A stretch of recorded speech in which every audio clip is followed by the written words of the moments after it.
अब्दुल्ला साहब, thank you so much. कैसे देख रहे हैं तुर्की के हालात? देखते ही देखते बदल गए। पहले जब इलेक्शंस हुए थे, आई रिमेंबर, उस वक्त भी इन इलेक्शंस के हवाले से कहा जा रहा था कि ये इलेक्शंस मुतनाज़े हैं। इस तरह के जो मामला है बड़े कम मार्जिन से हमने देखा कि सदर तैयब उर्दवान जो हैं वो इक़्तिदार में आए, और उसके बाद अब इन हालात का बनना, ये किस वजह से वहाँ पर इन हालात ने ये रुख इख्तियार किया, आप क्या समझते हैं?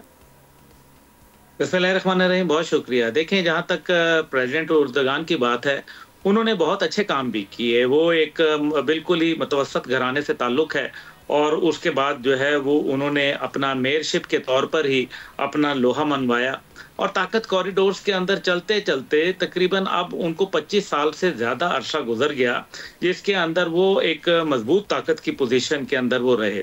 और उन्होंने जब तुर्किया एक ऐसे वक्त के अंदर उन्होंने संभाला जब तुर्की जो है वो कर्जा लेने वाला मुल्क था, और बाद में फिर इस मुकाम पे लाए कि वो तुर्की जो था वो कर्जा देने वाला मुल्क बन गया। और उसके अंदर जो है वो जाहिर है मगरिब के हवाले से पूरी दुनिया में उसने अपना एक लोहा मनवाया, अपनी डिफेंस इंडस्ट्री को फरोग दिया, और अपना जो एक यूनिक उनका जियोग्राफिक उनकी लोकेशन है, जो आधा यूरोप और आधा एशिया के अंदर है, उसका भी उन्होंने भरपूर फायदा उठाया। अब इसके पीछे 2-3 मुहर्रकात हैं। इस दौरान के अंदर आपको पता है गोलान की भी जो एक तहरीक उठी, और उसके बाद फिर सदर तैयब उर्दगान ने जिस तरीके से उसको कुचला, और वो तमाम लोग जो थे वो भी बड़े बड़े ओहदों पे मौजूद थे, और बड़े उनका एक जिसको कहते हैं ना कि अवाम के अंदर इंग्रेस थी उनकी, वो वहाँ मौजूद थी। लेकिन उसके बाद जो है सूरत हाल तब्दील होना शुरू हुई, और उनको भी बाकी हुक्मरानों की तरह ये ख्वाहिश पैदा हो गई कि मैं जो है अपना इक़्तिदार को तूल देता रहूं, और उसके लिए फिर उन्होंने हर किस्म के हरबे इस्तेमाल करना शुरू कर दिए, और फिर करप्शन को भी देखने में आया। फिर एक उन्होंने जो महल बनाया जिसके 1000 कमरे हैं, उसके हवाले से भी बहुत सारी बातें आई, और फिर जाहिर है अपोजिशन भी बढ़ी, और फिर उन्होंने जो आईनी तरमीम लाए जिसके तहत उनको एक तवील अरसे का इक़्तिदार जो है वो उनके हाथ में आया। मेरे ख्याल में ये बहुत सारी वजूह है जो कि उनको एक पॉलिटिशियन से एक डिक्टेटर जो है वो उन्होंने अपने आप को, जो लोग वहां के समझने लग गए कि वो एक डिक्टेटर के तौर पर। अब आप इसी से देखें कि उनकी इकोनॉमी का ये आलम है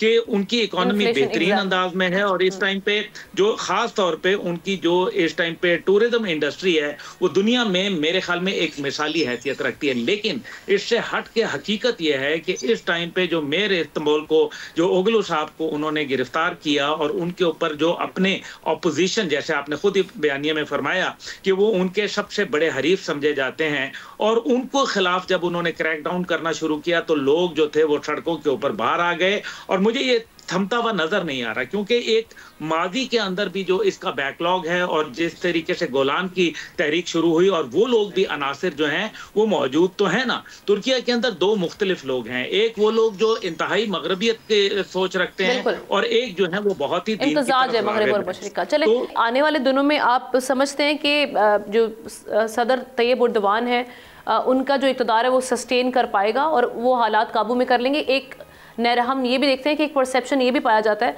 कि जब आपके साथ आपकी इस्टेब्लिशमेंट एक पेज पर हो तो वो मामला संभल जाते हैं। अब चूंकि हम देख रहे हैं ऑपोजिशन सड़कों पर है वहाँ पर, लेकिन वहाँ की जो इस्टेब्लिशमेंट के मामला हैं, क्या वो एक पेज वहाँ पर बरकरार है?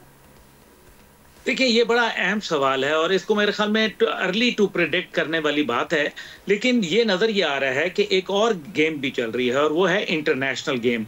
एक तरफ अमेरिका जो है वो देख रहा है कि नेटो को बरकरार रखना चाहता है, और दूसरी जानिब नेटो के अंदर बरकरार रखने में सबसे ज़्यादा जो अहमियत का हाथ है वो है इस टाइम पे सदर तैयब उर्दगान के पास, तुर्किया के पास। क्योंकि अभी जो देखा गया कि यूक्रेन के मामले के ऊपर जो एक तनाज़ा आया, और यूरोप ने जो है अपना एक पलटा खाया, तो ये मामलात भी मौजूद हैं। इस सूरत के अंदर जाहिर है इंटरनेशनल जो कुव्वतें हैं वो भी अपना किरदार जरूर अदा करती हैं।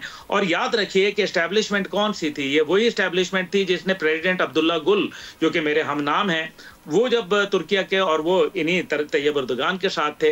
अब आप मुझे ये बताइए कि प्रेसिडेंट अब्दुल्ला गुल की बेगम जो कि हिजाब करती थी, जब उनको एक सरकारी महफिल के अंदर जो है बुलाया गया जो कि फौजी प्रेमिसेस के अंदर थी, तो वो क्योंकि हिजाब वाली थी उनको वहां रोक दिया गया और कहा कि आप नहीं आ सकती क्योंकि आपका हिजाब जो है वो हमारी जो प्रोटोकॉल्स हैं उसके खिलाफ है।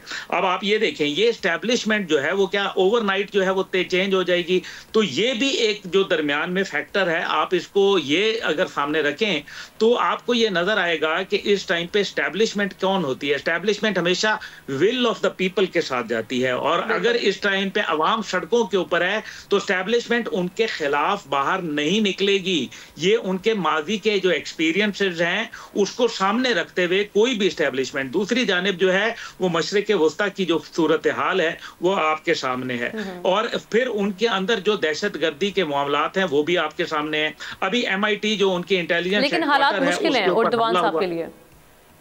मेरा ख्याल है कि उर्दुगान साहब जो है इस बार उनके लिए इतना साजगार माहौल नहीं होगा जितना वो माजी के अंदर उनके लिए था, क्योंकि इस टाइम पे अवाम के अंदर एक रद्द अमल जो है वो मौजूद है। इस टाइम के अंदर वो वाली सूरत हाल नहीं है जिसके अंदर अवाम उनके हक में जो है वो निकल आए थे और लोग सड़कों के ऊपर थे। आज उनके मुखालफत में आ गए हैं। इसका मतलब यह है कि कहीं ना कहीं रजब तैयब उर्दुगान साहब की जो पॉलिसी है उसके अंदर कोई ऐसा अमल जो है वो शामिल हाल हो गया जो अवाम को उसने ट्रिगर कर दिया, और इसके अंदर जो है आप तमाम जो और अगर यूएस से हेल्प आ गई, वो शामिल हाल हो गई सदर तैयब उर्दुगान के लिए, तो फिर तो आप समझते हैं कि यही हालात रहेंगे ऐसे ही। हाँ, अगर देखें ना, क्योंकि ट्रंप कार्ड जो है वो तो उनके पास ही है, और अगर इस तरह की उनको फॉरेन असिस्टेंस आ जाती है, लेकिन उसके बावजूद अगर हम ये देखें तो फिर सदर तैयब उर्दुगान तो ये भी कहते रहे ना कि मगरब उनकी हुकूमत जो है वो गिराने के अंदर अपना किरदार अदा करता रहा, और यही गोलान साहब के ऊपर जो है उनका इल्जाम था। आज अगर वही मगरब उनके हक में हो जाए तो फिर वो तो सूरत हाल पाकिस्तान वाली हो जाएगी कि जिस तरीके से इमरान खान साहब कहते रहे कि जी वो मेरी हुकूमत जो है अमेरिका ने गिराई, और बाद में उसी से जो है वो मदद मांगने के लिए वो जो है वो चले गए। सब्सक्राइब करें और बेल दबाएं ताकि कोई खबर रह न जाए।